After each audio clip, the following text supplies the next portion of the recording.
septembre 2020. Mesdames et messieurs, bonjour, bienvenue dans votre magazine d'information Togo Monde Actu. Ce programme que vous offre votre chaîne de proximité tous les dimanches dès qu'il sonne 13h. Eh bien, Togo Monde Actu, c'est l'information au maximum. Vous aurez d'abord les informations qui ont marqué l'actualité dans notre pays tout au long de la semaine.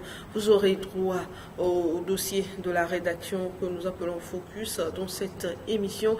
Et également, Yao Kamake sera avec nous pour sa revue de presse hebdomadaire. Et à la fin, nous recevrons pour vous un invité.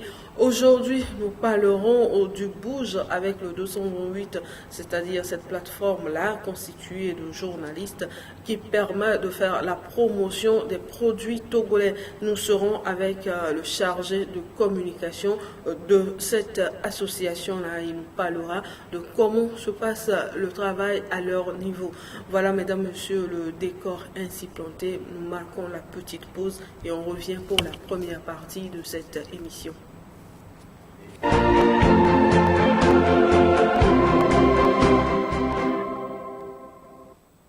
Mesdames et messieurs, une fois encore, bonjour. Le 3 septembre dernier, les députés, à l'unanimité, ont approuvé et autorisé le gouvernement à faire usage de la biométrie dans l'identification des populations. Une loi qui a suscité quelques inquiétudes auprès d'une frange de la population quant à l'usage d'un tel outil par l'exécutif. Une inquiétude qu'a dissipé le député centriste Innocent Kagbara du Parti démocratique panafricain. Dans quelques mois, il sera fait usage de la biométrie dans l'identification des personnes physiques vivant sur le sol togolais.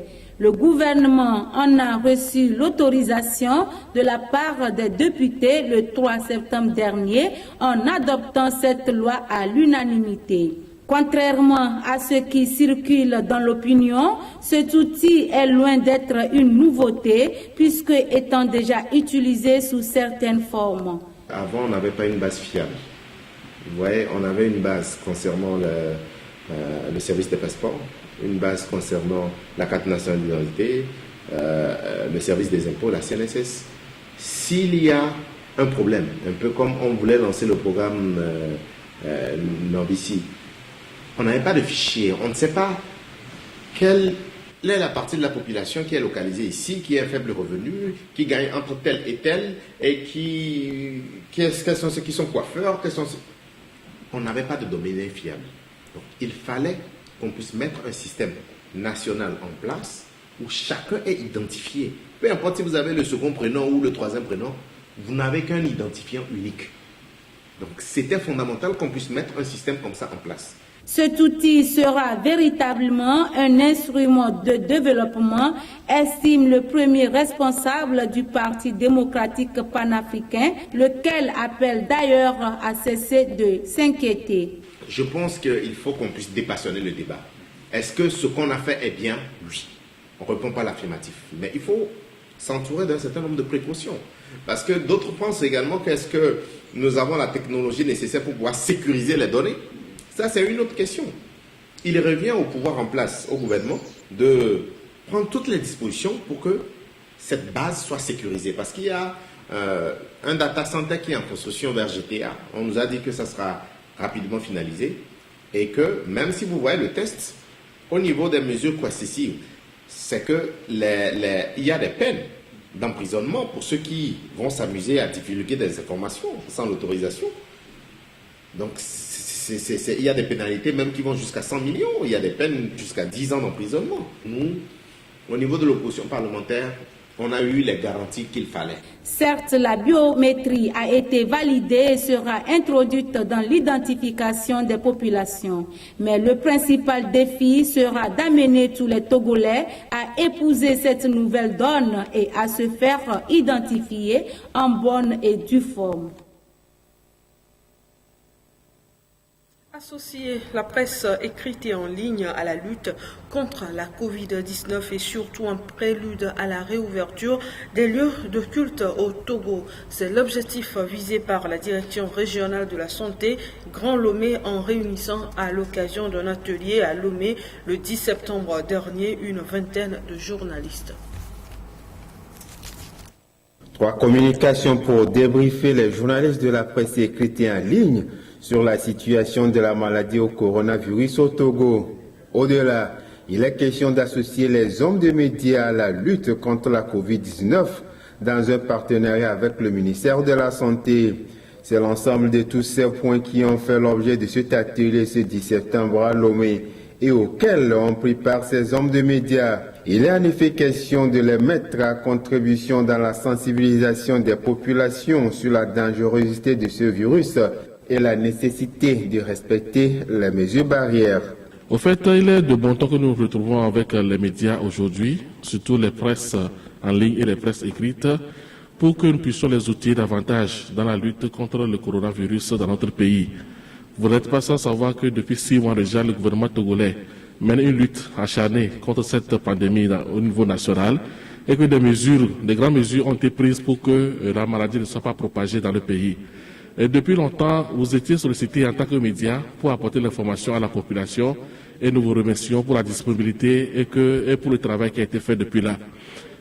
Cette phase que nous voulons faire pour pouvoir rencontrer les médias de presse en ligne et de presse écrite, vous savez que l'Internet aujourd'hui couvre beaucoup de personnes et qu'au Togo actuellement de plus en plus les gens sont connectés sur les Facebook ou les réseaux sociaux et autres. Il est de bon temps quand même qu'on se retrouve pour qu'on vous donne davantage des armes, surtout par rapport à la réouverture très prochainement des églises, des mosquées et des frontières. Les journalistes de la presse écrite et en ligne ont également été tenus au courant des dispositions prises pour la réouverture prochaine des lieux de culte et des frontières. Maintenant qu'il va falloir réouvrir les frontières, il va falloir réouvrir encore les églises et mosquées. Vous savez que ce sont des lieux où il y a beaucoup de frottements entre personnes. Comment pouvons-nous faire pour que nous ne puissions pas contacter la maladie, bien qu'en louant notre Seigneur, bien qu'en pouvant faire nos commerces interfrontaliers? Donc c'est pour cela que nous sommes retrouvés aujourd'hui, pour que nous puissions voir comment au niveau sur les réseaux sociaux, les acteurs des médias de presse écrite et de presse en ligne puissent vraiment divulguer l'information pour que les gens puissent avoir beaucoup de sensibilisation et pouvoir connaître les bonnes attitudes à adopter aux frontières, à l'aéroport et un peu partout dans les églises et mosquées. Cet atelier organisé par la Direction régionale de la santé Grand Lomé rentre dans une série d'ateliers qui visent à associer les journalistes à tous les niveaux de la lutte contre la pandémie au coronavirus. Les résultats du baccalauréat première partie sont connus dans notre pays. Cette semaine, le taux de réussite s'élève cette année à plus de 54%.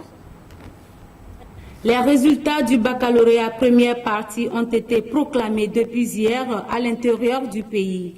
Dans d'autres centres décrits, à l'exemple du lycée Toglekopé, les candidats jusqu'à ce mercredi matin attendaient toujours avec impatience les résultats définitifs. Certains ayant consulté par ligne leurs résultats exprimaient déjà leur joie. Franchement, je suis un peu contente parce que j'ai consulté par ligne et j'ai vu que je suis admise. Mais par contre, on n'a pas encore proclamé dans notre établissement. C'est pourquoi je ne suis pas totalement fière, car aussi mon amie avec laquelle je suis, j'ai consulté pour elle, ce n'est pas bien. Bon, je peux dire que je suis tellement en joie parce que j'ai déjà consulté par SMS et j'ai bien travaillé, j'ai eu une bonne mention. Là, je remercie Dieu pour ce qu'il vous a fait. L'enthousiasme chez les admis a été total à la suite de la proclamation officielle. Je suis fier parce que à l'écrit, ça n'a pas été facile, mais la programmation, ça a donné quelque chose de bon. Et je suis fier de ma réussite. Et je remercie mes professeurs durant toute l'année, c'est qu'ils m'ont conduit à la réussite. Donc je les remercie beaucoup. Et mes parents qui m'ont supporté depuis le début de la rentrée. Je les remercie beaucoup. Ça a marché. Donc je remercie tous nos enseignants qui ont fait tous les efforts jusqu'à ce point. et que nous avons eu la chance de réussir cette année. Bon, j'aurais pu encore qu'ils n'ont qu'à nous aider pour pouvoir faire la terminale et avoir nos bacs. C'est ce que nous souhaitons. Merci pour les enseignants. Et je remercie mes parents depuis la maison, ceux qui ont financé au côté financement jusqu'à la fin de cette année. Je les remercie beaucoup. Le proviseur du lycée de Toglé-Kopé, satisfait, félicite les admis tout en souhaitant à l'ensemble des élèves de bonnes vacances. Pour tous les centres série A et D confondus, nous avons 205 candidats admis sur 255, ce qui équivaut à 80,39%. La joie des admis au bac 1 contrastait avec l'amertume des échoués. À ces derniers de redoubler d'efforts pour décrocher leur probatoire l'année prochaine. Il faut rappeler que le taux de réussite au plan national cette année s'élève à 54,21% pour l'enseignement général. Une quatrième campagne de distribution de moustiquaires à imprégnation durable. C'est l'information apportée aux hommes de médias en début de semaine au cours d'un atelier organisé par le Programme national de lutte contre le paludisme. Une campagne de 12 jours qui vise 100% de ménages togolais avant la fin de cette année 2020. Le Togo compte maintenir sa cadence dans la lutte contre le paludisme et pour ce faire, il va procéder à la distribution de moustiquaires à imprégnation durable avant la fin de l'année 2020. Et pour l'occasion, les hommes de médias seront mis à contribution dans la phase de sensibilisation et lors de la distribution. Ce rôle qu'ils sont appelés à jouer a fait l'objet d'un atelier d'une journée activée ce 16 septembre, une rencontre organisée par le Programme national de lutte contre le paludisme qui a enregistré la participation d'une vingtaine de journalistes venus de toute la région maritime.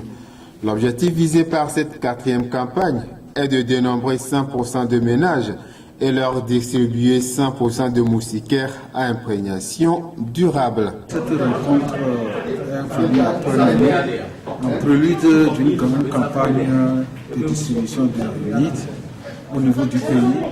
Il est normal que les acteurs de la communication soient invités pour les mettre parfait de ce qui va. Le paludisme demeure encore la première cause de mortalité de morbidité.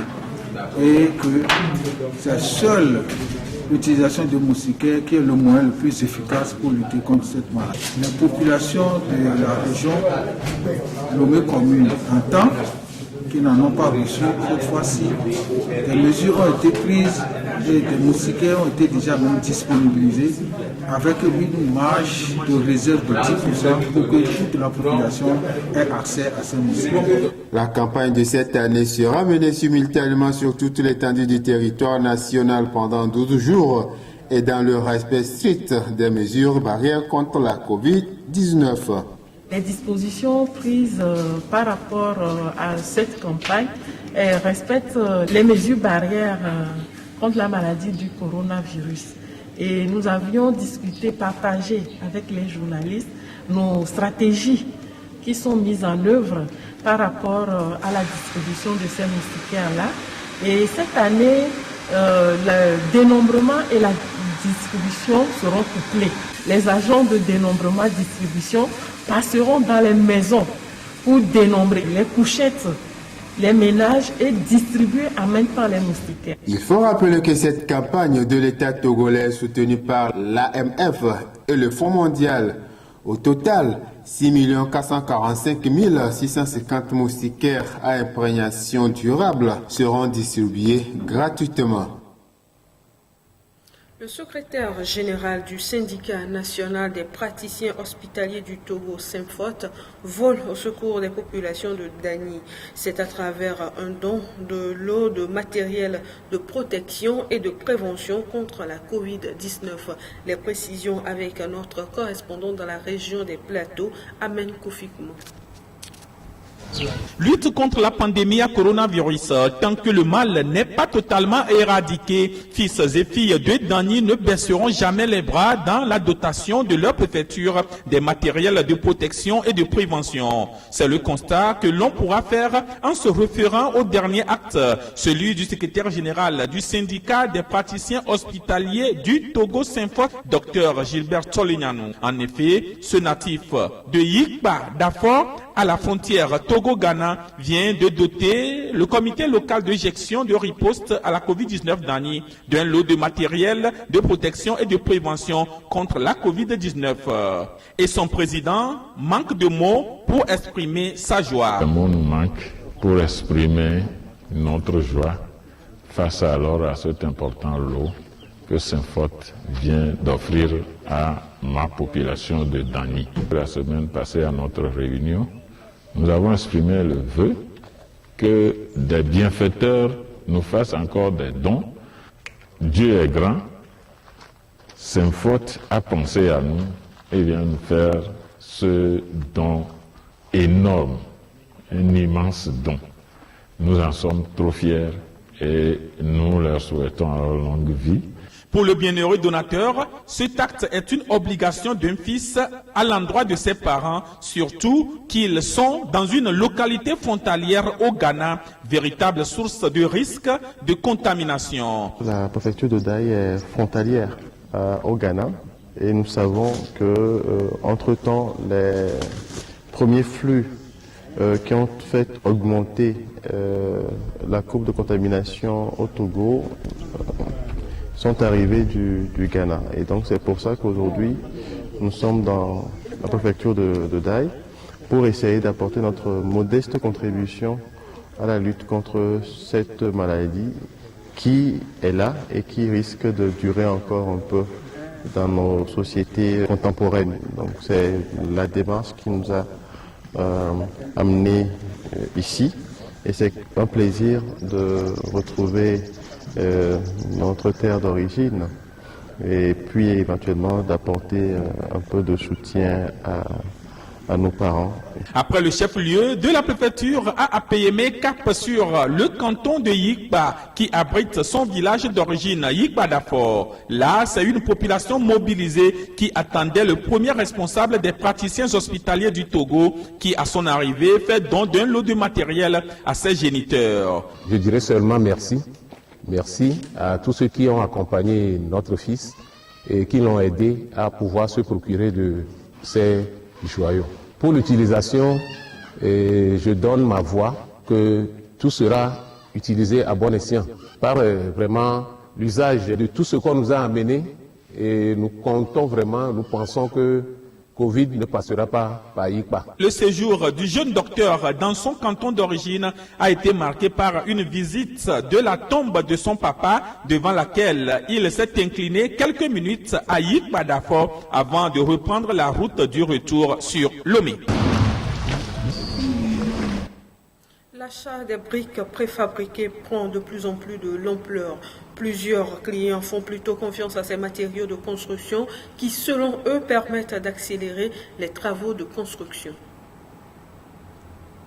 Les briques ou parpaings comprimés ou moulés sont aujourd'hui vendus un peu partout par des entreprises et sociétés de la place. Une situation qui réduit les activités de maçonnerie sur les chantiers. Pour les sociétés de vente de ces matériaux préfabriqués, les raisons et les avantages sont multiples. La plupart de nos clients, ce sont des gens qui vivent à l'extérieur. Puis entre-temps, quand ils viennent, ou bien ils sont là-bas, ils envoient de l'argent pour que leurs proches leur construisent. Ils arrivent sur le territoire, mais ils ne voient rien. Et ça les rend frustrés. Ce qui fait que maintenant, quand eux-mêmes quittent là-bas, ils arrivent, ils achètent en même temps les briques, ils font la fondation, ils repartent, ils reviennent, ils achètent, ils font l'élévation, ils repartent. Quand ils viennent, ils achètent, ils font la dalle et ils repartent. Donc, ça présente beaucoup d'avantages. Donc, l'autre côté, c'est les intempéries. Quelqu'un peut fabriquer les briques. Quand il est parti, le soir, il a une grande pluie et la pluie peut menacer ses briques. Donc, vous voyez la destruction, les pertes qu'il a eues. Donc, pour éviter tout ça là, il préfère maintenant acheter les briques qui sont déjà préfabriquées est déjà prêt à l'utiliser. L'autre point positif de l'achat ou de l'usage de ces produits semble être leur résistance. Le sable que nous utilisons pour la production de ces briques, c'est ça que je dis que ce sont des matériaux spéciaux. Par exemple, nous utilisons la poudre de concassé. Donc ça donne une rigidité à la brique. Et ça permet à la brique de durer aussi le plus longtemps possible. Voilà.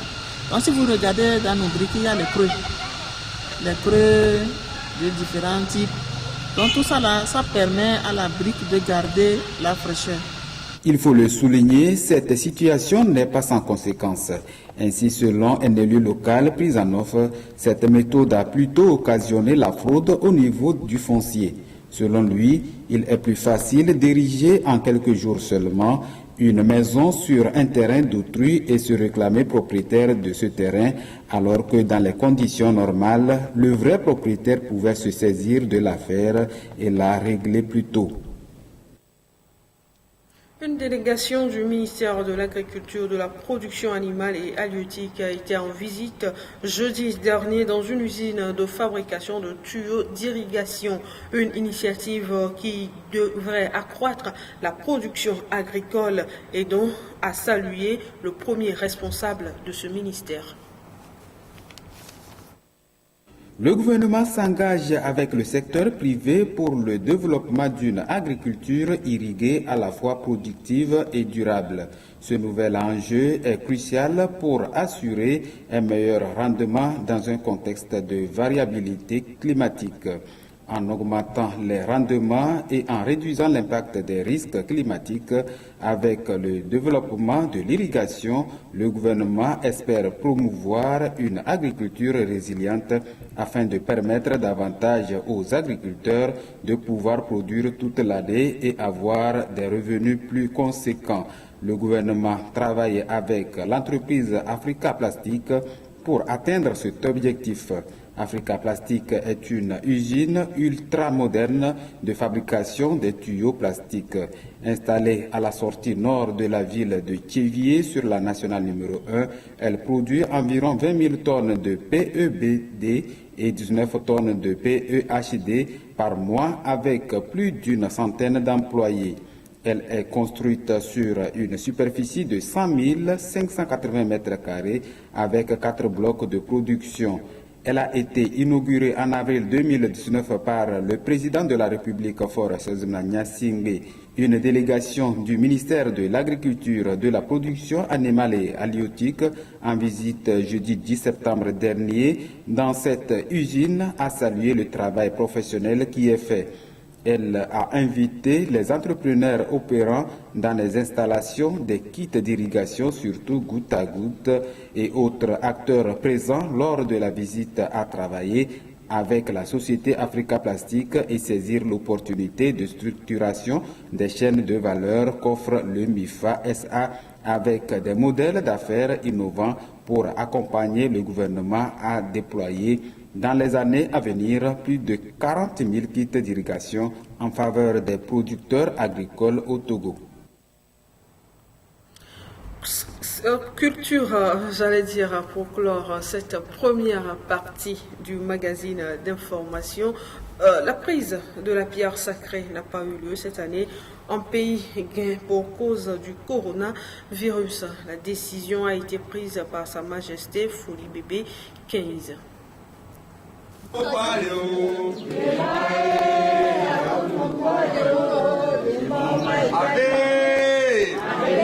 Les filles et fils de la préfecture des Lacs ne feront pas le déplacement cette année de Bachomea à Néroglégi pour leur fête traditionnelle. Raison, la cérémonie de la 357e édition de la prise de la pierre sacrée a été annulée pour cause de la pandémie du coronavirus. Information rendue publique dans un communiqué par Guinfiogan Célébé Foli Bébé 15, chef traditionnel du peuple Guin. Pour le chef Foli Bébé, il urge de protéger la communauté contre cette pandémie qui a déjà fait plusieurs victimes à travers le monde. La décision du roi des Guins, également président des chefs traditionnels des Lacs, fait suite à une séance de travail du comité d'encadrement de PEP 2020. La couleur de la pierre prise chez les gains chaque année, il faut le souligner, est pleine de symboles, puisqu'annonciatrice d'une bonne ou mauvaise année. L'année chez les gains compte 13 mois lunaires. À la fin du 13e mois lunaire, de 28 jours, et le début du nouvel an, on prend la pierre. Ça commence en juin et ça finit en décembre. Entre juin et décembre, et il y a la paix de la pierre, qui est l'événement le plus important. Il est le sens du bilan, le bilan d'un an, un bilan personnel et un bilan de groupe, un bilan de toute la nation.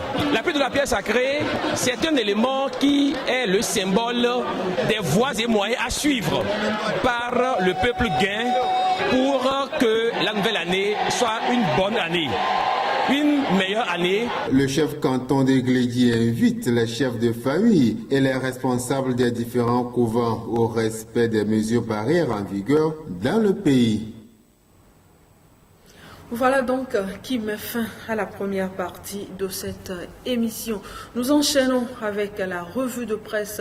Les journaux parus cette semaine se sont essentiellement intéressés à deux sujets. D'abord la politique avec le feuilleton Agbeome Kodjo et la sortie de ses avocats, et également les journaux ont parlé du braquage à Lomé, du nombre élevé de braquages à Lomé, et ce sont ces sujets que nous allons retrouver dans la revue de presse hebdomadaire de Yao Kamaki.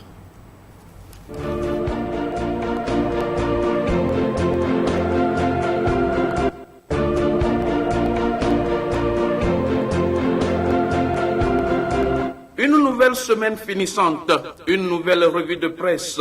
Mesdames, Messieurs, chers téléspectateurs de la télévision Espoir 47, salut à vous tous et soyez-en les bienvenus. Pour commencer, c'est avec de la politique qui nous ramène encore sur la problématique de la contestation du verdict de la présidentielle de 2020. Ouara, les vainqueurs, à sa une, Agbeome Kodjo, toujours à la quête de l'impossible.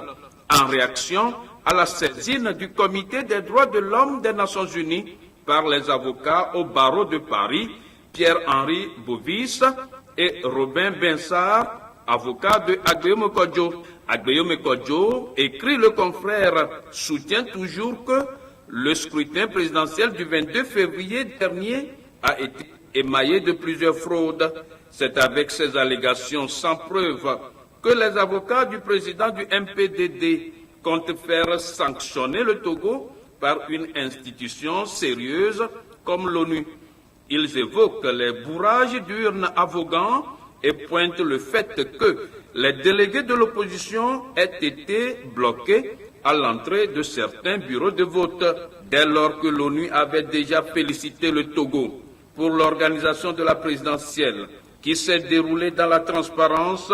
Le journal s'interroge, Agbeome Kodjo aura-t-il suffisamment de preuves pour convaincre l'ONU et ses avocats français pourront-ils faire un miracle? Pour sa part, l'hebdomadaire Le Médium a planché sur les implications de la levée d'immunité parlementaire de Agbeome Kodjo. Le confrère souligne que, avec comme nouveau domicile un champ de maïs entre guillemets imaginaire, depuis sa dernière convocation par devant le doyen des juges d'instruction près le tribunal de première instance de Lomé, le député candidat malheureux à la dernière présidentielle, Agbeome Kodjo, est loin de cultiver du maïs dans une démarche d'autosuffisance alimentaire.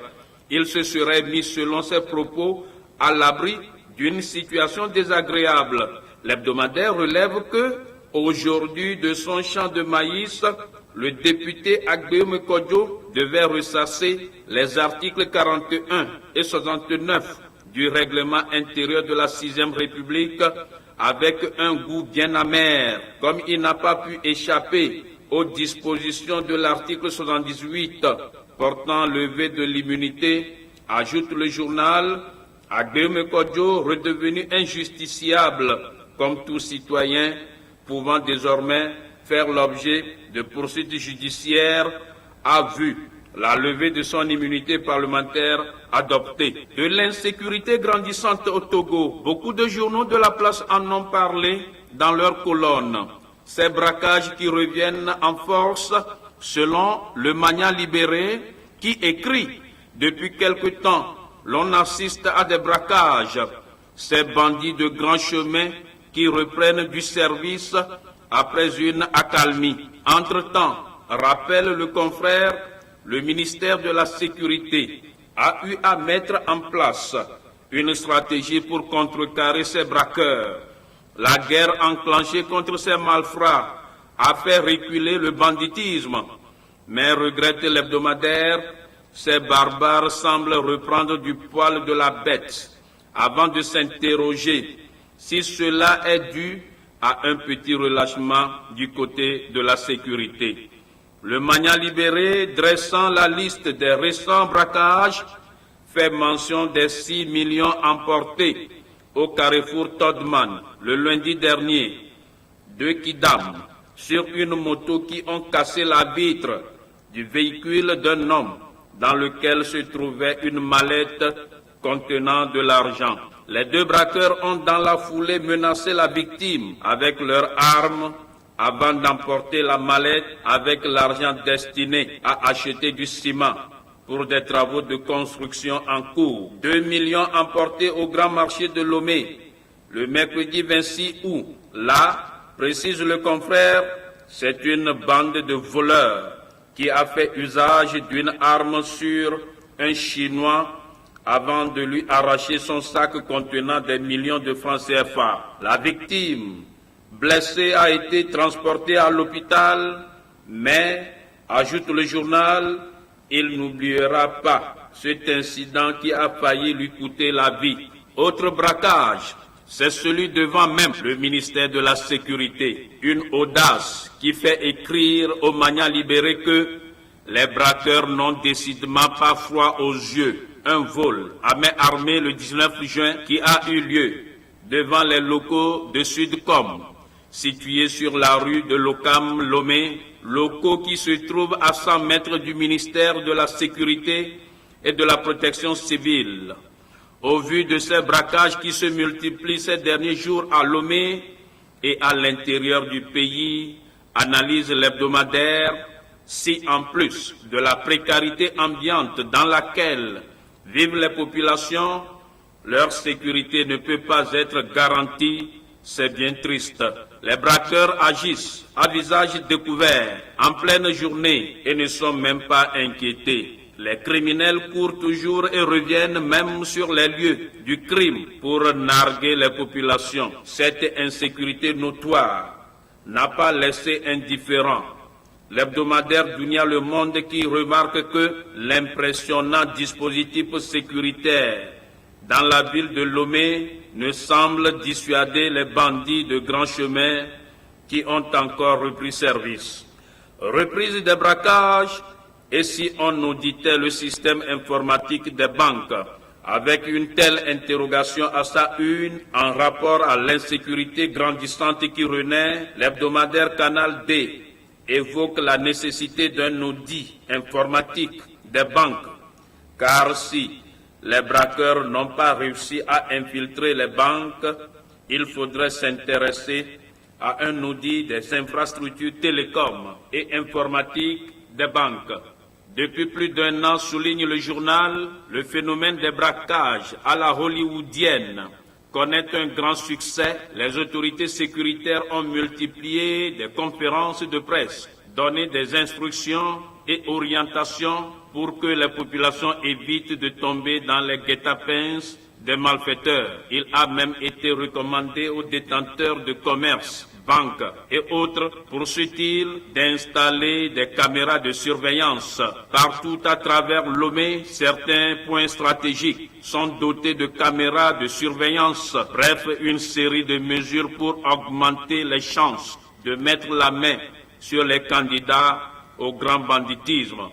Mais alors que la fin d'année approche, le dernier braquage à succès de Todman montre que les bandits ne craignent toujours rien Plus loin, Canal D affirme que l'opinion s'inquiète et les opérateurs économiques se demandent comment les malfaiteurs et braqueurs sont-ils informés quand leurs victimes font des opérations bancaires. Or, il est de notoriété publique que lorsqu'on souhaite effectuer une opération dans l'ordre d'un montant donné, il faut nécessairement avertir d'avance le gestionnaire de compte ou la banque d'abord. Comment être sûr que ces banques ne sont pas infiltrées? Autant d'interrogations sur lesquelles nous mettons un point final à notre revue de presse de la semaine sur votre télévision Espoir 47. Bonne méditation à vous tous et que Dieu éloigne de nous ces bandits de grand chemin. Au revoir.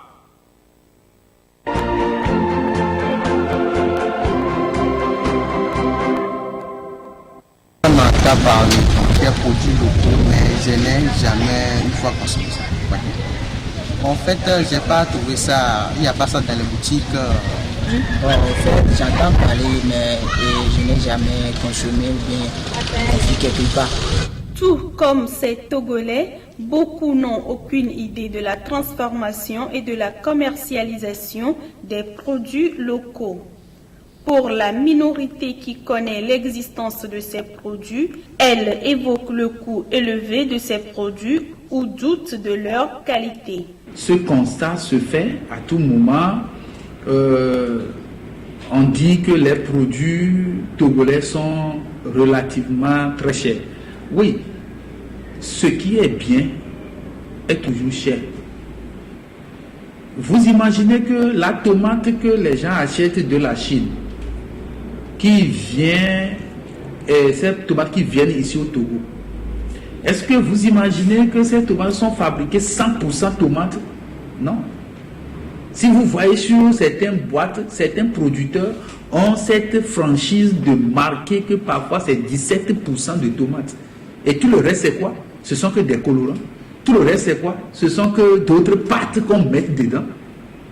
Et nous prenons pour colorer notre sauce. Alors qu'au Togo, nous avons des entreprises qui produisent, comment on appelle, la tomate, comme Togo Timati, qui produit une tomate totalement naturelle que nous pourrons acheter, préparer nos sauces. On veut aller prendre celle-là, cette tomate-là, qui va venir colorer. Si nous voulons la couleur dans notre truc, allons acheter l'huile rouge ou bien d'autres épices qui pourront faire colorer notre sauce. Voilà ce qui se passe. Donc, entre Togo Timati qui transforme 100% tomates, et cette entreprise qui transforme 17% tomates, le reste, on ne sait pas de quoi il s'agit, qui viendront même nous créer de la maladie. C'est clair, le choix est clair que Togo Timati, son produit serait plus cher. Aujourd'hui, beaucoup d'entrepreneurs togolais font dans la transformation locale et proposent divers produits à la vente, notamment du chocolat, de la tomate, des boissons, du jus et autres. Mais la triste réalité est que ce secteur souffre des maux comme le manque de financement et la publicité. En fait, ce qui se passe avec les jeunes entrepreneurs au Togo, c'est qu'ils n'ont pas les moyens. Ils n'ont pas les moyens de produire à l'échelle. C'est-à-dire qu'un entrepreneur togolais, en tout cas 90% des entrepreneurs togolais, ne peut pas vous dire que oui, lui peut mettre en place une unité qui va produire du jus, qui va produire de la tomate, et qui va sortir 1 million de bouteilles par jour. Alors que le pays d'où c'est importé, ils mettent des unités, ils ont les moyens, ils ont les politiques qu'il faut, ils mettent des unités qui peuvent vous sortir 1 million de bouteilles par jour. Nous n'avons pas encore la capacité de produire beaucoup, parce que quelque part, on a peur aussi que les Togolais ne vont pas consommer. Tu dois aller prendre peut-être un crédit pour acheter les machines, pour produire beaucoup. Mais si tu prends ce crédit, tu viens, tu produis, et que les gens ne consomment pas, derrière toi des dettes, alors que tu dois payer tes dettes. Nous avons plusieurs produits des entrepreneurs togolais sur le marché, mais on a tort de penser que ces produits sont d'une qualité douteuse, car certains produits passent dans des laboratoires certifiés avant d'être mis sur le marché. Nos produits, ils passent à l'Institut togolais de recherche agronomique, ITRA, et ils passent à l'Institut national d'hygiène, INH, que les gens appellent souvent service d'hygiène. Donc, nos produits passent dans ces instituts-là, et ensuite on a une autorisation de mise sur le marché du ministère du Commerce. Nous sommes le laboratoire de contrôle de qualité des aliments et de l'eau. C'est un laboratoire qui est logé au sein de l'Institut national d'hygiène. C'est un laboratoire qui est accrédité, c'est-à-dire qui a eu une reconnaissance internationale suivant la norme ISO 17025 depuis 2012. Nous avons souvent reçu les produits de la société Ama Soja. Lorsque nous recevons des échantillons dans notre laboratoire, nous faisons la recherche de divers micro-organismes qui sont censés être présents dans ces aliments, entre autres les germes de la flore mésophile totale, des coliformes totaux, des germes de Escherichia coli, des acères, c'est-à-dire des microbiologies sulfito-réducteurs, des salmonelles et au besoin d'autres types de micro-organismes. Par rapport aux conclusions que nous avons eues des différents produits que nous avons analysés dans notre laboratoire jusqu'à ce jour, nous pouvons dire par rapport à la qualité microbiologique que ces produits sont indemnes de micro-organismes et la population peut les utiliser sans crainte qu'il y a une marge de garantie de sécurité sanitaire par rapport à ces produits. Consommer local, c'est d'abord connaître ce qui est dans son assiette, préserver sa santé et booster l'économie de son pays. Voilà, c'était là le focus de la rédaction qui nous amenait dans la transformation et la consommation des produits locaux. Et bien, je vous le disais en début d'émission, nous serons avec l'un des responsables de cette plateforme-là que nous appelons Bouge avec le 228, cette plateforme qui est également dans la production ou bien qui est dans la transformation, qui fait la promotion des produits locaux. Marquons la toute petite pause et on revient avec notre invité.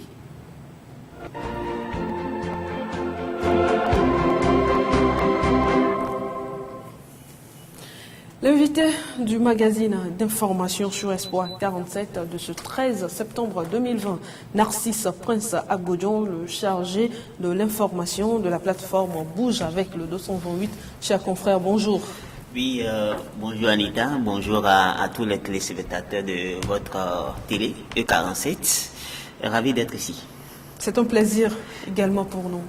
Eh bien, Narcisse, nous entendons parler du Bouge avec le 228, Bouge avec le 228. Aujourd'hui, nous avons la chance de vous avoir parmi nous. C'est l'opportunité. Dites-nous, c'est quoi exactement? Est-ce que c'est une plateforme de journalistes ou bien c'est une plateforme de producteurs locaux? Merci Anita pour l'opportunité, la possibilité que vous offrez à Bouge avec le 228. Et comme vous l'avez dit, c'est une plateforme. La plateforme a été mise sur le fonds baptismaux le 23 décembre 2019 à Lomé.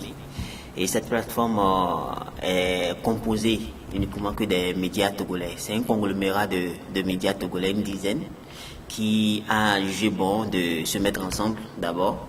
Et puis aussi s'assigner une mission. La mission elle est très simple, c'est de pouvoir faire la promotion de la consommation locale. L'idée est venue lorsque le ministère de l'Agriculture a décidé de faire un partenariat avec les médias togolais pour aider les transformateurs et puis les entrepreneurs togolais à avoir beaucoup plus de visibilité. Donc on s'est dit pourquoi ne pas récupérer justement cette activité, cette ambition, cette envie du ministère en se mettant ensemble en tant que médias et en même temps aussi établir une série d'activités histoire de pouvoir vraiment aider les entrepreneurs togolais à avoir non seulement de la visibilité mais surtout à pouvoir vendre leurs produits parce que c'est le plus important. Donc somme toute, c'est ce que je pourrais dire par rapport à ce qu'on peut savoir sur la plateforme Bouge avec le 228. L'autre chose que je peux aussi ajouter, c'est que généralement il est dit que les médias togolais ont du mal à se spécialiser. C'est un débat qui revient, tu dois forcément en entendre parler. On ne dit pas souvent les médias, mais on parle de nous journalistes. Nous journalistes, les journalistes voilà, ont du mal à se spécialiser. À se spécialiser, on évoque beaucoup de paramètres qui l'expliquent. Bon, nous on s'est dit pourquoi ne pas récupérer la consommation locale. Pourquoi ne pas décider de parler de cette consommation locale, parce qu'aujourd'hui on a constaté des difficultés sur le terrain, c'est que le Togolais doute beaucoup des produits qui viennent du Togo. Et vous l'avez tout à l'heure montré dans l'élément qui est passé sur l'antenne tout à l'heure. Et les Togolais se posent la question toujours, est-ce que c'est de qualité ce que le Togolais fait?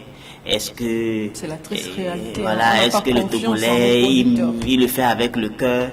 Mais quand on dit ça vient de l'extérieur, ça a pris le bateau, ça a pris l'avion, bon, on est plus rassuré. Là, on est rassuré. On est plus rassuré. Donc nous voulons quand même essayer de transformer la mentalité des gens, leur faire comprendre que le Togolais fait qualité. Le Togolais fait qualité parce que justement aujourd'hui, les pouvoirs publics ont mis en place une certaine série de gages qui justement aident ces entrepreneurs à pouvoir faire de la qualité. Et tout à l'heure, on l'a dit avec l'ITRA, d'abord qui est là, qui joue un rôle fondamental par rapport à ça.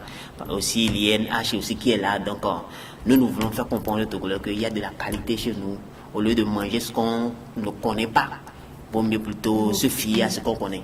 Voilà. Alors, il vaut mieux rester avec le sorcier, ou le voleur qu'on connaît, plutôt qu'avec le sorcier qu'on ne connaît pas. Ouais. Alors, vous avez lancé plusieurs activités. La dernière en date, c'est le téléachat que vous organisez sur une télé de la place chaque deux fois par semaine, je crois.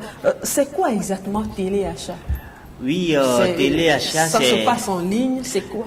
Oui, c'est vrai, téléachat, c'est une initiative que nous avons lancée le 8 juillet passé. Nous avons décidé de passer à l'offensive. Bien avant ça, on avait eu déjà faire des activités, il faut le reconnaître. On était par exemple à la fois artisanale de l'autre côté de Kara, avec le ministère de l'Agriculture. Et puis aussi, on a décidé en tant que média togolais de pouvoir faire le tour des entrepreneurs togolais, histoire de faire découvrir ce qu'ils font sur leur lieu de travail, pour que les gens aussi découvrent l'encadrement, le cadre dans lequel ils travaillent, histoire de les rassurer que voilà, les gens prennent sur ce qu'ils sont en train de faire, et puis aussi faire connaître les difficultés qu'ils rencontrent en tant qu'entrepreneurs. Est-ce que vous y allez par surprise? Parce que si je sais que les gens viendront avec une caméra, des appareils photo, je vais rapidement mettre propre à l'endroit. Mais si le but n'est pas de surprendre l'entrepreneur. Le but c'est de pouvoir lui permettre que tous les jours c'est propre. Bien sûr, bien sûr. Le but c'est de pouvoir d'abord faire comprendre à cet entrepreneur que son cadre doit être propre, mais surtout c'est de pouvoir faire connaître l'entrepreneur. C'est ça même le but. Nous ne sommes pas là pour les surveiller, mais nous sommes là plutôt pour apporter de la visibilité à ce qu'ils font. Donc nous décidons d'aller vers ces entrepreneurs-là pour leur donner la parole, parler de leurs produits, voir comment est-ce que ça se passe dans l'entreprise et autres. C'est une manière de nous rapprocher plus des entrepreneurs togolais, de leur permettre vraiment de se faire découvrir par ce public togolais qui doute toujours d'eux. Donc nous avons eu à faire ce travail-là, nous avons eu à visiter plusieurs entrepreneurs togolais et nous avons décidé d'aller encore plus loin en passant l'offensive. C'est d'où vient le projet Téléachat. Téléachat que nous avons lancé le 8 juillet, comme je disais tantôt, qui est un projet très simple. C'est tout simplement une émission que nous avons décidé de mettre en place, dédiée uniquement à la consommation locale. C'est juste une émission. C'est juste une émission. L'achat par... c'est l'achat, mais c'est une émission avant tout. Téléachat, c'est une émission avant tout. Donc il y a d'abord la télé qui est là, et puis l'achat qui est là. Donc ça fait deux choses. Donc nous avons décidé de mettre en place une émission sur une télé qui est membre de la plateforme Bouge avec le 228, puisque c'est un conglomérat de médias, donc Direct 7.tv, qui est membre de la plateforme. Donc le but c'est quoi? Vous passez après par le service commercial. Bon, oui, je vais passer tout à l'heure. Vous allez rapidement faire la pub. Bien sûr, bien sûr. Dans cette émission, on essaie d'abord de justement donner la parole à ces entrepreneurs, de parler de leurs produits, de faire découvrir ces produits. Mais la raison d'être même de l'émission, c'est de pouvoir donner l'opportunité à ceux qui suivent d'acheter en direct dans l'émission. C'est pourquoi on donne le nom de Téléachat. Aujourd'hui, avec notre connexion, comment ça se fait là? Oui, aujourd'hui, avec la connexion, la connexion, c'est un réel problème. Si je suis intéressé par un produit, je vous envoie directement un message pour vous dire que je veux tel produit. Mais lorsque le produit passe et que vous suivez l'émission, il vous suffit tout simplement d'appeler 2 numéros que nous mettons à disposition. Ok, vous suivez l'émission, vous appelez les 2 numéros, l'un des 2 numéros, et puis vous achetez en direct le produit. C'est très simple. Donc, quand vous achetez le produit, nous, on vous fait convoyer cela. C'est-à-dire, quand vous achetez à partir de 5 000 francs, nous, on vous fait convoyer le produit à l'endroit où vous êtes, dans le grand... Plus les frais, ou bien sûr. J'envoie juste les 5 000 francs et... Non, il y a un frais que vous ajoutez. Puisque nous sommes partenaires avec, justement, vous ne voulez pas qu'on fasse la publicité. Oui, mais il y a quand même un partenaire qui est là, qui peut faire convoyer les produits vers les clients, ceux qui achètent en direct dans l'émission. On veut véritablement faire comprendre aux gens qui se doivent d'aider la consommation locale, en fait. C'est pour ça que Téléachat est né. Donc, quand vous suivez l'émission, vous êtes intéressé, vous avez envie d'aider l'entrepreneur à évoluer, parce que, pour le dire, les entrepreneurs togolais, ce sont des génies. Il faut voir ce que chacun essaie de faire à son niveau. Il faut voir les produits que les gens découvrent.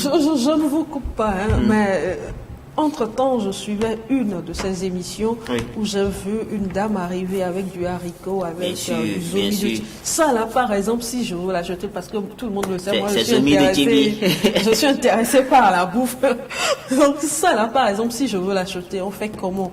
En même temps, on m'apporte mon haricot et le zomi de Tchévier. En fait, c'est zomi de Tchévier qu'elle a présenté. Haricot et puis... là, c'était pour agrémenter. Bien sûr, c'était pour agrémenter un peu l'émission. Il y avait les mets togolais. Une manière de dire que quand vous avez le zomi de chez nous, vous pouvez manger avec du haricot, avec, en tout cas, adoué, comme on le dit dans notre langue aussi, et puis assigne de cuit. Donc, c'est une manière d'accompagner. Mais en réalité, c'est la promotion de zomi de Tchévier. C'est une manière de dire que à Tchévier, par exemple, il y a les meilleures huiles rouges, les huiles véritables, rouges, vraies, pas mélangées, c'est à Tchévier. Le jour-là, il fallait voir, franchement, c'était génial. Et ceux qui l'ont regardé, franchement, il y a des gens qui vont se dire, mais pourquoi ne pas aller plutôt vers ces huiles-là que de vouloir chercher d'autres huiles qui, franchement, on ne connaît pas d'où ça vient. Donc, c'était une manière de vendre un peu les mérites de l'huile de Tchévier. C'est en quelque sorte quelque chose comme ça. Donc, quand vous suivez cette émission et que vous appelez en direct... Il y a du bon zomi à Palimé aussi. Il ne faut pas seulement dire Tchévier. Celle de Palimé aussi. Nous venir en parler. Donc, les gens peuvent acheter en direct. Dites-moi, comment vous vous organisez avec ces entrepreneurs-là? Il y a des critères qui sont là, vous respectez ces critères, on vous intègre ou bien tout le monde peut y aller? Bien sûr. En réalité, c'est l'une des choses sur lesquelles nous n'avons pas badiné parce que, comme je disais tantôt, les gens sont beaucoup plus sensibles par rapport à la question de la qualité. Et nous également, et on s'est dit, il faudrait vraiment prendre cela au sérieux. Donc, on s'est dit, dans Téléachat, ne vient pas qui veut. Aucun entrepreneur ne peut, comme ça, arrêter de dire, je vais passer dans Téléachat. Donc, a priori, on a eu à faire un travail de terrain. Le travail de terrain, c'est de pouvoir d'abord rencontrer les entrepreneurs. Alors, vous avez eu à bien faire. sûr, donc on a eu à faire cela a priori. Donc, vous savez, les entrepreneurs aussi sont organisés. Ils ont actuellement une plateforme qu'on appelle le présentoir des entrepreneurs, dans lequel les entrepreneurs togolais qui sont inscrits. Et ce présentoir se charge justement de vérifier, de suivre un peu tous ces entrepreneurs qui sont membres du présentoir. Donc, tous ceux qui sont membres du présentoir sont des gens qui passent inéluctablement par l'ITRA. C'est-à-dire, vous êtes reconnu par l'ITRA, vous êtes membre du présentoir. Et ceux qui peut-être n'ont pas encore atteint ce niveau, le présentoir les aide à atteindre le niveau là. Donc, vous êtes certifié l'ITRA avant d'être membre. Donc, c'est le présentoir qui nous propose les entrepreneurs qui passent dans Téléachat. Est-ce qu'ils ont un frais à payer? Ils n'ont pas de frais à payer. Lancé... Nous sommes dans une phase expérimentoire de 6 mois. Et durant les 6 mois, nous avons décidé de faire la promotion de ces entrepreneurs de leurs produits gratuitement. Sans rien payer, quoi. C'est gratuit. Et vous, en tant qu'homme de médias, comment vous vous en sortez? Oui. Pour appeler les entrepreneurs, vous avez besoin de crédit de communication. Bien sûr. Se présenter à la télé, il faut les frais d'électricité ou autre. Lorsque nous avons commencé cette aventure, vous savez, on a entendu beaucoup de choses, on a appris beaucoup de choses. Mais nous, dans un premier temps, nous sommes là pour aider les entrepreneurs. Ça, c'est le plus important. Et je tiens à vous garantir cela. Actuellement, nous ne gagnons rien. C'est peut-être incroyable, mais c'est ça. Le truc, c'est quoi?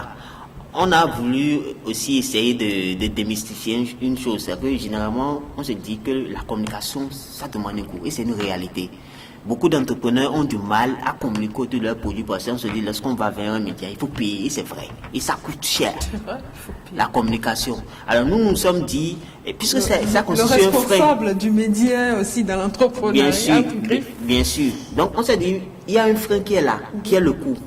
Alors pourquoi ne pas essayer d'aider ces entrepreneurs-là en cassant ce coût-là? C'est d'ailleurs pour cette raison qu'on s'est dit, au lieu de se dire, bon ok, comme c'est cher, il y a la communication, il faut mettre de l'argent, on ne va jamais essayer de communiquer autour de nos produits. Nous vous offrons quand même un canal pour pouvoir le faire. Et ce canal, il est gratuit. Donc, je dis, les entrepreneurs se doivent de saisir cette opportunité parce que, comme je l'ai dit tantôt, c'est une phase expérimentoire de 6 mois. Et après les 6 mois? Après les 6 mois, on va envisager, on va aviser après les 6 mois. Vous allez marquer une pause après les 6 mois? On va marquer une pause, on fera le bilan parce que nous ne travaillons pas seuls, nous travaillons justement avec le ministère de l'Agriculture. Nous sommes dans les pourparlers pour associer le ministère aussi du Commerce et de la Consommation locale, puisque c'est le ministère tutelle même de la consommation locale. Actuellement, nous sommes en train de travailler par rapport à ça.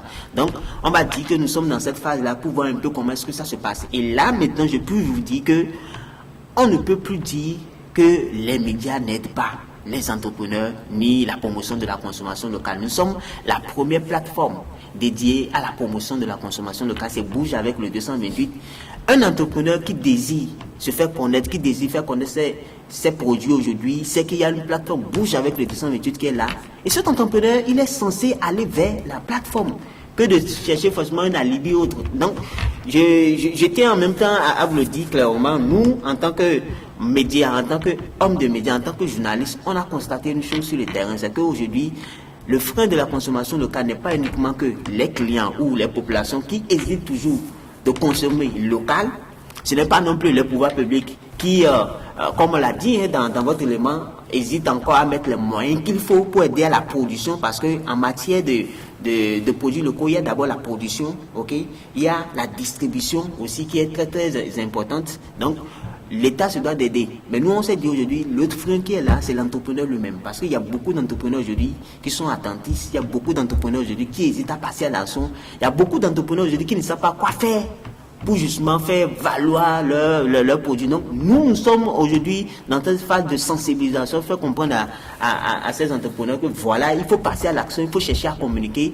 et que la plateforme Bouge avec le 228 est là pour ça. Donc si vous ne le faites pas demain, n'accusez plus les médias que voilà, les journalistes ne les aident pas. Espoir 47 par exemple, nous sommes en phase de promotion ici où nous ne prenons pas grand-chose à ces entrepreneurs-là qui veulent communiquer. Nous avons un programme là, c'est tous les midis, de lundi à vendredi, à partir de 12h. Ils ont une plateforme, ils peuvent venir communiquer. On ne demande pas grand-chose. Voilà, juste donc il n'y a plus d'excuses aujourd'hui. Mettre un peu la main à la poche, mais pas besoin des coûts que nous prenons aux grosses entreprises pour la publicité. Voilà. Donc il n'y a plus d'excuses. Demain, il faut pas qu'on accuse encore les médias qui n'aident pas la promotion. Je ne sais pas si vous avez suivi le début de l'élément que nous avons diffusé. Les gens disent, c'est vrai, nous entendons parler de tels produits, mais nous ne savons pas exactement où les trouver. Donc c'est l'occasion, venez communiquer sur vos différents produits. Déjà avec la plateforme, il y a d'autres médias de la place qu'ils font communiquer et dire aux gens que nous vendons tel produit et vanter les mérites de nos produits. Ce qui est intéressant avec nous, c'est que après l'émission, nous continuons toujours la communication autour de l'entrepreneur, c'est-à-dire les médias membres de la plateforme Bouge avec les 228 essaient quand même de sortir un article sur l'entrepreneur qui est passé dans l'émission avec les contacts où trouver les produits dont on met tout là-dedans et puis une promotion. Je vous suis de près. Je vois que nous ventilons. Alors, quel rôle, quelle est la responsabilité des entrepreneurs eux-mêmes? Parce que vous, une chose est de faire leur promotion, mais l'autre chose, ou bien la grande partie du boulot, revient aux entrepreneurs eux-mêmes. Bien sûr. Quelle doit être leur responsabilité? Je le disais tantôt, les entrepreneurs se doivent d'être organisés. Chaque entrepreneur doit avoir une stratégie de communication. Chaque entrepreneur doit sortir de son carcan. C'est le véritable problème. Et l'autre mentalité que nous avons en tant que Togolais, moi je le dis clairement, c'est qu'on a du mal à se mettre ensemble. C'est-à-dire on pense toujours uniquement qu'à soi. Je donne l'exemple de Téléachat. Téléachat, nous l'avons mis en place. Nous sommes déjà au 11e numéro de cette émission. Sans aucun financement. C'est-à-dire on fait avec les moyens qu'on a en tant que média. Vous imaginez le média qui est tout le temps occupé, vous savez ce que c'est au quotidien, mais nous consacrons quand même 2 fois par semaine des heures pour nos entrepreneurs togolais. Il faut que ces entrepreneurs également s'y mettent. Parce que nous constatons qu'il y a vraiment une certaine forme d'attentisme auprès de ces entrepreneurs-là. Nous avons eu à discuter avec eux. On s'est dit, mais si aujourd'hui il y a un canal, il y a une émission, en tant qu'entrepreneur togolais, la première des choses à faire, c'est d'abord suivre l'émission parce que ça concerne l'entrepreneur togolais. C'est un confrère à vous qui passe dans cette émission. L'autre chose, c'est de quand même partager le lien parce que c'est sur le net, tout le monde est connecté, tout le monde regarde sur son smartphone tous les jours. En tant qu'entrepreneur, si vous, par exemple, nous avons 10 entrepreneurs dans un groupe et chacun essaie quand même de suivre l'émission et chacun essaie quand même de partager une seule fois, je crois que ça ira loin. Mais c'est triste de le constater, il y a beaucoup d'entrepreneurs qui ne savent même pas que l'émission est en train de passer à 7 heures.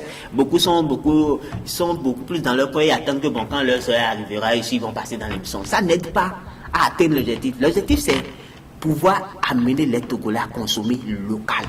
C'est mon affaire, c'est ton affaire, chacun a sa part à jouer. L'entrepreneur se doit de jouer sa part. L'entrepreneur doit pouvoir aider son frère entrepreneur à avoir beaucoup plus de visibilité. L'entrepreneur est censé même acheter les produits de son confrère entrepreneur. Ça ne coûte à rien aux entrepreneurs de suivre l'émission et d'appeler en direct et acheter les produits de leur confrère. Mais c'est difficile aujourd'hui de le faire parce qu'il y a une certaine mentalité qui est là. Moi, je la qualifie de mentalité ténébreuse parce que c'est propre aux Togolais. Les gens sont là, on ne pense uniquement qu'à nous. Nous sommes tous Togolais. Alors si on n'arrive pas à sortir vraiment de ça, ça ne pourra pas aider à consommer local. La consommation locale, le réel problème, c'est qu'aujourd'hui, on hésite beaucoup par rapport à ce produit. Il faut que les acteurs eux-mêmes soient associés à cela. Nous avons déjà commencé par faire ce qui est à lieu de faire notre partition. Le gros problème est dans leur compte. C'est dans leur temps. Je n'ai même pas envie de parler des pouvoirs publics parce qu'ils font de leur mieux. Non, on n'en parle pas. On parle juste des entrepreneurs. Et du rôle que les médias auront à jouer. Merci à vous, chers confrères, d'avoir fait moi le peut-être que vous dites merci pour j'espère vous retrouver lorsque vous serez à la pause, lorsque vous serez à l'heure du bilan pour qu'ensemble on informe les téléspectateurs sur les activités que vous avez eu à mener. Chers téléspectateurs, c'est avec ces propos de Narcisse Prince Abodjan. Je vous le disais, il est le chargé à l'information de la plateforme Bouge avec le 228, cette plateforme-là qui accompagne les producteurs togolais, que nous mettons fin à cette émission. Rendez-vous donc dimanche prochain à partir de 13h. Bon dimanche à tous.